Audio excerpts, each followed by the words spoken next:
আমাদের সামনে অনেক ধরনের পোশাক, অনেক ব্র্যান্ডের পোশাক, অনেক ধরনের বিনোদন, অনেক ধরনের খেলাধুলা, অনেক ধরনের শখ, অনেক ধরনের ভ্রমণ করা, অনেক ধরনের লাইফস্টাইল প্রেজেন্ট করা হয়। কে প্রেজেন্ট করে?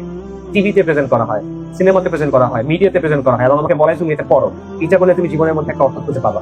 এবং মানুষ এটা করে। মনে করেন কিছু ছেলে আছে বা অনেক মানুষ আছে সে কিছু নির্দিষ্ট ধরনের গান শোনে, এটা তার পরিচয়। সে রক মিউজিক শুনে, তার পরিচয় হলো সে রক মিউজিক শোনে। এটা কিছু মানুষ আছে তারা অ্যানিমে দেখে, অনেক মানে জাপানিজ কার্টুন দেখে, এইটা তার পরিচয়ের অংশ। কিছু মানুষ আছে সে ওই যে মাদ্রিদিস্তা, মানে সে রিয়াল মাদ্রিদের ফ্যান, সে রিয়াল মাদ্রিদের কোনো খেলা মিস করে না, সে বার্সেলোনার কোনো খেলা মিস করে না, এটা তার পরিচয়ের অংশ। সে কিছু নির্দিষ্ট ব্র্যান্ডের কাপড় পরে, এটা তার পরিচয়ের অংশ। অনেক মানুষ আছে যারা মনে করেন বিভিন্ন সিনেমা, টিভি সিরিয়ালের ক্যারেক্টার দেখে তার আদলে নিজের চরিত্র গঠন করে, নায়কের মতো করে পোশাক পরে, নায়কের মতো করে কথা বলে, বা ভিলেনের মতো করে নিজের মানে স্টাইলটা সাজায়, কথা বলার, তাকানো স্টাইল, চুলের স্টাইল, এরপর সে মনে করে এটা আমার ইউনিক পরিচয়, এটা আমার অনন্য পরিচয়। গ্যাজেট কিনে, নতুন ব্র্যান্ডের মোবাইল ফোন কিনতে হবে, আমার জুতো একরকমের হইতে হবে, আমার পিসিতে একরকমের হইতে হবে, আমার ল্যাপটপ একরকমের হতে হবে, ইত্যাদি ইত্যাদি কিনতে হয়। নানা জিনিসপত্র কিনে সে চেষ্টা করে তার জীবনের একটা অর্থ তৈরি করার, এবং সাময়িক সময় চলে এটা থেকে আনন্দও দেয়। তার কাছে মনে হয় হ্যাঁ আমি মনে হয় কিছু অর্জন করছি, কিন্তু এটা একটা চক্রের মতো। কারণ আপনি যে মোবাইল ফোনটা আসে কিনছেন 2 বছর পর, এটা তো পুরোনো ব্র্যান্ড, তখন এটা আপনার আবার কিনতে হবে, তা না হলে আপনার পরিচয় পুরোনো হয়ে যাচ্ছে, রাইট? তো এই জিনিসটা তখন আপনার আবার করতে হচ্ছে। আপনি একটা চক্রের মধ্যে পড়ে গেছেন, এই চক্রের লাভ কার হচ্ছে? সে ব্যবসা করে, তার আপনার আসলে তেমন কোনো লাভ নাই। এরপরে কি হয় যে মানুষ আবার সোশ্যাল মিডিয়াতে দেখায় যে দেখো আমার জীবনটা কত ভালো, চেক ইন দেয়। সে মনে করে কোথাও ঘুরতে গেছে, সে জায়গায় গিয়ে সে বলে যে আমি এই জায়গায় ঘুরতে আসছি, আমরা ওখানে খেতে গেছি, আমরা এই কাপড় কিনছি, ইত্যাদি। তো এই জিনিসটা কি হলো যে আপনি আসলে ভোগের মধ্যে ঢুকে গেছেন, পণ্যর মধ্যে। কিছু জিনিস দিয়ে আপনি চেষ্টা করছেন নিজের একটা পরিচয় বানাতে, কিছু জিনিস দিয়ে আপনি চেষ্টা করছেন নিজের জীবনের একটা অর্থ তৈরি করতে। আমরা দেখবেন যে বাংলাদেশে অনেক মানুষ আছে যে কেউ আমাকে বোঝে না, আমার কষ্টটা কেউ বোঝে না, আমার কষ্টটা সবার চেয়ে আলাদা। না, সবার কষ্টটা সেম আসলে, খুব বেশি আলাদা কিছু না, কিন্তু সে মনে করে সে সবার চেয়ে আলাদা। আপনি দেখবেন যে আমাদের সমাজে এখন আত্মহত্যা অনেক বেড়ে গেছে, বিশেষ করে তরুণদের মধ্যে বা 50 বছরের কম বয়সী যারা, তাদের মধ্যে আত্মহত্যা বেড়ে গেছে। আমি এরকম অনেক দেখছি যারা আত্মহত্যা করছে, তাদের ফেসবুক টাইমলাইনে গেলাম, ওটা দেখে মনে হবে সে দুনিয়ার সবচেয়ে সুখী মানুষ। হাস্যোজ্জ্বল ছবি, সে ওখানে গেছে, এই জিনিস কিনছে, অমুক জিনিস করছে, প্রচন্ড সুখী মানুষ, কিন্তু সে আত্মহত্যা করছে। কেন? আসলে সে সুখী না, সে একটা মিথ্যা ছবি মানুষকে দেখাচ্ছে, ওইটা করে সে মনে করছে এটা তার পরিচয়ের অংশ। তার জীবনটাকে সে এই জায়গায় নিয়ে আসছে, তার জীবনটা একটা মিথ্যা হয়ে গেছে। অনেক মানুষ আছে ওই যে নতুন রিলেশনশিপ হয়েছে, গার্লফ্রেন্ড বয়ফ্রেন্ড বা বিয়ে করছে, এবং তারা এটা দিচ্ছে দেখে মনে হবে যে মানে লাইলি মজনু, রোমিও জুলিয়েট, দুনিয়ার সব ভালোবাসা তাদের দুজনের মধ্যে, মানে পুরো মানব ইতিহাসের সব ভালোবাসা দুজনের মধ্যে, দেখে মনে হবে। বাস্তবে দেখবেন যে ডিভোর্স হয়ে গেছে, বা একজন একজনের সাথে চিট করতেছে, এটসেট্রা। ধরেন মফস্বল শহরের কোনো একজন ছেলে বা মেয়ে, তারা পড়াশোনা করলো, এইচএসসি দিল, তারপর শহরে যাবে। তাদের গোল কি এখন? একটা ভালো ইউনিভার্সিটিতে ভর্তি হওয়া। ইউনিভার্সিটিতে ভর্তি হয়ে তার একটা ভালো ফ্রেন্ড সার্কেল থাকবে, তার কিছু রিলেশনশিপ হবে, সে কিছু ওই বন্ধু একটা গান টাইপের মজা টজা করবে, কিন্তু সিজিপিএ ভালো রাখতে হবে। সিজিপিএ ভালো রেখে সে মানে বের হবে, তারপর সে একটা চাকরি করবে, ভালো স্যালারির একটা চাকরি করবে, এর মধ্যে তার কয়েকটা রিলেশনশিপ আসবে যাবে, তারপর 30-32 বছর বয়সের দিকে গিয়ে সে একটা বিয়ে করবে, রাইট? এবং বিয়ে করার পর দুজনই চাকরি করবে, কারণ তার একটা স্ট্যান্ডার্ড অফ লিভিং দরকার, তার নির্দিষ্ট একটা লাইফস্টাইল দরকার, তাই দুজনকে চাকরি করতে হবে। সেই চাকরি করবে এবং নানা জিনিসপত্র কিনে নানা জায়গায় ঘুরতে গিয়ে, বছরে একবার সে দেশের বাইরে ঘুরতে যায়, তার ফ্ল্যাট আছে, তার গাড়ি আছে, তার বাড়ি আছে, তার সুন্দর পোশাক আছে। এই তো এই জিনিসটা দেখায় সে তার জীবনের সফলতা চিন্তা করে। মনে করেন ঢাকা, চট্টগ্রাম বা এই টাইপের শহরের যারা উচ্চ মধ্যবিত্ত, এই ফ্যামিলি ছেলে পেলে যারা, তাদের চিন্তাটা কি? ওই সেম, তারা হয়তো বা অনার্স পর্যন্ত পড়বে, তারপর দেশের বাইরে চলে যাবে, দেশের বাইরে গিয়ে কুফারের সাথে থাকবে, কুফারের মতো করে জীবন যাপন করবে।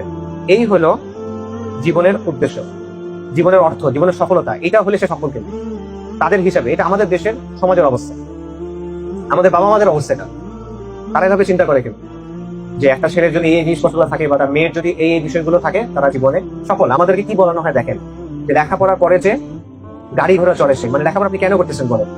গাড়ি ঘোড়া চড়ার জন্য। হাসির বিষয় না কিন্তু, দেখেন লেখাপড়া আপনি কিছু বোঝার জন্য করতেছেন না, কিছু জানার জন্য করতেছেন না, গাড়ি ঘোড়া চড়ার জন্য করতেছেন, মানে কেনার জন্য করতেছেন, টাকার জন্য করতেছেন, সম্মানের জন্য করতেছেন, দুনিয়া কামানোর জন্য করতেছেন, রাইট? এটা হলো আমাদের জীবনের বিষয়। আরেকটা অংশ আছে যারা মনে করে এগুলা কিছুই করে না, সে কি করে? সে হলো হয় ওই কাছে আসা গল্পের মধ্যে থাকে, প্রেম করতেছে, ছাগা খাইতেছে, নেশা করতেছে, অথবা মনে করেন সিনেমার লাইনে ঢুকছে, অথবা গান বাজনা করতেছে, এইসবের মধ্যে।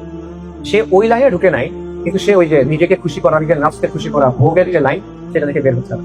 মোটা দাগে এই অবস্থার মধ্যে কিন্তু আমরা আছি, এবং এভাবেই আমাদেরকে বড় করা হচ্ছে। যখন কেউ আপনাকে জিজ্ঞেস করে যে বাবা তুমি কি করো, এটা মানে কি বলেন? এটা মানে তুমি কত কামাই করো। তুমি কি করো মানে কি? তুমি কত কামাই করো? কেউ যখন জিজ্ঞেস করে যে তোমার কেমন চলতেছে, কি অবস্থা, মানে তোমার লাইফস্টাইলটা এখন কেমন, তোমার স্ট্যান্ডার্ড অফ লিভিংটা এখন কেমন, তাই না? এবং বাবা মারা কিভাবে চিন্তা করে বা ছেলেরাও কিভাবে চিন্তা করে আমার ডিগ্রিটা এখন কিসের। আচ্ছা, ডিগ্রি ভালো নাহলে অ্যাটলিস্ট চাকরিটা ভালো হইতে হবে, তাই তো? চাকরি ভালো হইতে হবে বা কিছু না কিছু করতে হবে। একটা মানুষ 5 লাখ টাকা ইনকাম করে ধরেন, কিন্তু আপনি দেখবেন মাসের 20-25 তারিখ হইতে হইতে তার হয়তো বা 4,90,000 টাকা শেষ বা আরো বেশি শেষ। মানে তার কিন্তু তৃপ্তি নাই, সন্তুষ্টি নাই, তার ছোটাটা বন্ধ হচ্ছে না। কিন্তু সে সকাল 8টা থেকে মনে করেন রাত 10টা পর্যন্ত খাটতেছে, তার হাতে সময় নাই, এবং প্রতিদিন সে একই কাজ করে যাচ্ছে। সে ঘুমায়, সে খায়, সে বাথরুমে দেয়, সে সন্তান জন্ম দেয়, এবং সে এই যে গরুর মতো কাজ করতে দেয়।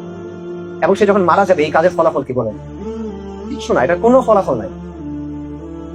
তার উপার্জনের বাইরে এটা লিটারালি আর কোনো সিগনিফিকেন্স নাই। এবং আমরা একটা চক্রের মধ্যে আটকায় আছি। আমরা মনে করতেছি যে আমরা অনেক মানে স্বাধীনতা ভোগ করতেছি, আমরা মনে করতেছি আমরা অনেক খুশিতে আছি, কিন্তু এই জীবনটার কোনো অ্যাকচুয়াল কোনো অর্থ আসলে নাই। একটা ছবি দেখছেন বা ভিডিও দেখছেন অনেক সময়, যে একটা চাকা আছে, চাকার মধ্যে একটা ইঁদুর দৌড়াচ্ছে বা গিনিপিগ দৌড়াচ্ছে। সে কন্টিনিউয়াস দৌড়ায়, কিন্তু সে জায়গা কিন্তু পরিবর্তন হয় না, সে আগাতে পারে না, সে পিছাইতেও পারে না, সে ওই একই জায়গায় দৌড়াচ্ছে। এটা হলো আধুনিক মানুষের অবস্থা, এটা আমাদের সমাজের মানুষের অবস্থা, এটা পশ্চিমা সমাজের মানুষের অবস্থা। আপনি একটা চক্রের মধ্যে পড়ে আছেন, যে চক্র আপনাকে কোনো জায়গায় নিয়ে যাবে না ওই জায়গাটা ছাড়া। এবং আমাদের ছোটা যেটা, এটা আসলে বন্ধ হয় না। তো এইটা হলো জীবনের সবচেয়ে বড় লস আমার কাছে মনে হয়। কেন মনে হয়? আল্লাহ সুবহানাহু ওয়া তাআলা কোরআনে বলছেন, বল আসর ইন্নাল ইনসানা লাফি খুসর। আল্লাহ কালের শপথ করে বলতেছেন মানুষ ক্ষতিগ্রস্ত, মানুষ ক্ষতির মধ্যে আছে। মানুষ কেন ক্ষতির মধ্যে আছে? কারণ যে সময়টা তাকে দেয়া হয়েছে এই সময়টা সীমিত। এটা একটাই চান্স, এই সময়টাকে কাজে লাগায় তার নিজেকে আখিরাতে বাঁচাতে হবে। কিন্তু এই সময়টা বেশিরভাগ মানুষই ভুলে থাকে, বেশিরভাগ মানুষ এই সময়টাকে কাজে লাগায় না। বেশিরভাগ মানুষ এই সময়টা কি জন্য খরচ করে? ওই যে নিজের ভোগ বাড়ানোর জন্য, একটা জিনিস কেনার জন্য, স্ট্যান্ডার্ড অফ লিভিং মেনটেন করার জন্য। কিন্তু এটাতে তো সে তো ওই নাজাতটা পাবে না যেটা তার দরকার। তাহলে সে কিসের মধ্যে আছে? ক্ষতির মধ্যে আছে। উলামায়ে কেরাম, মুফাসসিররা এটা ব্যাখ্যা করার সময় বলছেন যে আল্লাহ সুবহানাহু ওয়া তাআলা সূরা আসরের আলোচনায় তারা বলছেন যে মনে করেন ব্যাপারটা হলো প্রতিটা দিন হলো একটা ঈদ, যেটা আপনি দুনিয়া থেকে নিয়ে আখিরাতে রাখতেছেন, এবং ওই দিনটা আপনি কিভাবে খরচ করতেছেন সেটার উপর নির্ভর করবে আখিরাতে আপনার বাড়িটা কেমন হবে, কোথায় হবে, আপনার বাড়ি কি জান্নাতে হবে না জাহান্নামে হবে। এটা ওই দিনটা আপনি কিভাবে খরচ করতেছেন তার উপর নির্ভর করে, আপনার সময়টা আপনি কিভাবে খরচ করতেছেন তার উপরে নির্ভর করে।